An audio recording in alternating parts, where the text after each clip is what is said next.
Hello guys, welcome to my channel. চলে এসেছে আর একটা লং ভিডিও নিয়ে। তো তোমাদের সাথে শেয়ার করবো যে আমরা আজকে কোথায় যাচ্ছি। কারণ এখানে হোল নাইট আমরা বাসে থাকবো, তারপর নেক্সট ডে মর্নিংয়ে আমরা সেখানে পৌঁছাবো। তো চলো তোমাদের সাথে শেয়ার করি আজকের জার্নিটা। তো আমরা সবাই বাসে উঠে গেছি, কিন্তু কিছুজন আসেনি, সেই জন্য বাসটা এখন দাঁড়িয়েছিল। সবাই আসলে তারপরেই বাস ছাড়বে। তো আমি আমার সিটে বসে পড়েছিলাম।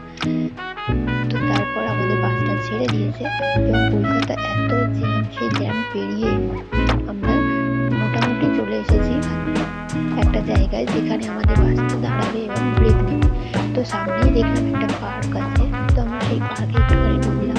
অনেক গাছ বসানো ছিল, রাতে অতটা বোঝা যাচ্ছিল না। একটা ব্রিজ করা ছিল বাঁশের, তো এটাও খুব সুন্দর লাগছিল। সামনে একটা ফোয়ারা মতনই ছিল, যেটা এখন বন্ধ ছিল, দেখা যায়নি।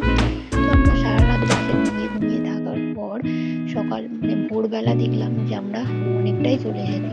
তো আমরা যাচ্ছি পুরুলিয়ার অযোধ্যা পাহাড়ে। তো আমরা এখানে কিছুক্ষণ দাঁড়ালাম আবার, কারণ সারা রাত বাসে ছিলাম, একটু ঘুরে টুরে নিয়ে তারপর আবার বাসে উঠবো। সেই কারণে আমাদের বাসটা দাঁড়িয়েছিল।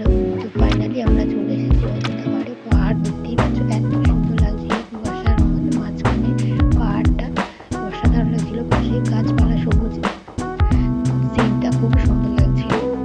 তো পরে ভিডিওতে দেখাবো যে আমরা অযোধ্যা পাহাড়ে কোথায় কোথায় ঘুরেছি। তো এখনই আমরা শুধু এইটুখানি দেখালাম যে আমরা এখানে এসেছি এবং এখানে আমাদের পিকনিক হবে। তো খুব সুন্দর লাগছিল দৃশ্যটা, আর পাহাড়ে এসে আমার খুব ভালো লাগছিল। অনেকেই পাহাড়ে গেছে, পাহাড়ের পরিবেশটা পুরো আলাদাই হয়, খুব সুন্দর লাগছিল। তো দেখা হচ্ছে নেক্সট ব্লগে যে কোথায় কোথায় আমরা ঘুরেছি।